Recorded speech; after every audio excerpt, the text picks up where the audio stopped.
தற்போது சென்னையில் பாரதிய ஜனதா கட்சியின் தமிழக தலைவர் தமிழிசை சவுந்தரராஜன் செய்தியாளர்களை சந்தித்து வருகிறார். அதன் நேரலையை பார்க்கலாம். கொண்டே வருகிறது என்றால் பிடிபடும் பணத்தின் அளவு, அது பதுக்கி வைக்கப்பட்டிருக்கும் முறை, அங்கே இருக்கும் சூழ்நிலை, அந்த பணம் பிடிபடும் இடத்திற்கும் அரசியலில் அவர்களுக்கு இருக்கும் தொடர்புக்கும்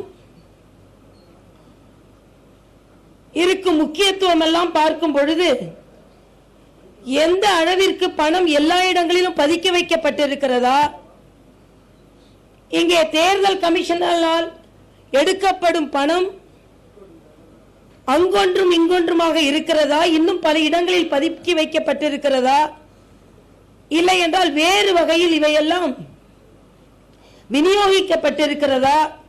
ஏனென்றால் நேற்று பார்த்தீர்கள் என்றால் வட சென்னையில் ரோட்டில் புதிய சேலை வேட்டிகள் கிடந்திருக்கிறது. அப்படி என்றால் அங்கே கிடந்த சில வேஷ்டி சேலைகள் கொடுக்க வைக்கப்பட்டவை எங்கே பதுக்கி வைக்கப்பட்டிருக்கிறது, எந்த நேரத்தில் கொடுத்தார்கள், பணம் 4.25 கோடி என்று சொல்கிறார்கள். ஆனால் 12 எண்ணும் இயந்திரங்கள் அங்கே இருக்கிறது. 4.25 கோடியை 12 எந்திரங்கள் வைத்தா எண்ணுவார்கள். அது மட்டுமல்ல, அங்கே உள்ள சிசிடி கேமராவில் பதிவானதை அழிக்கும் முயற்சியில் சிலர் ஈடுபட்டிருக்கிறார்கள் என்ற செய்தி. ஆக ஏதோ தமிழக தேர்தல் ஒரு மர்ம கதை போல சென்று கொண்டிருக்கிறது என்பது மிக வருத்தமானது. அதைவிட இந்த பணம் கடத்துவதற்கு ஆம்புலன்ஸ்கள் பயன்படுத்தப்பட்டிருக்கிறது என்ற ஒரு சந்தேகம் வருவது இன்னும் அதிக கவலையை நமக்கு தருகிறது.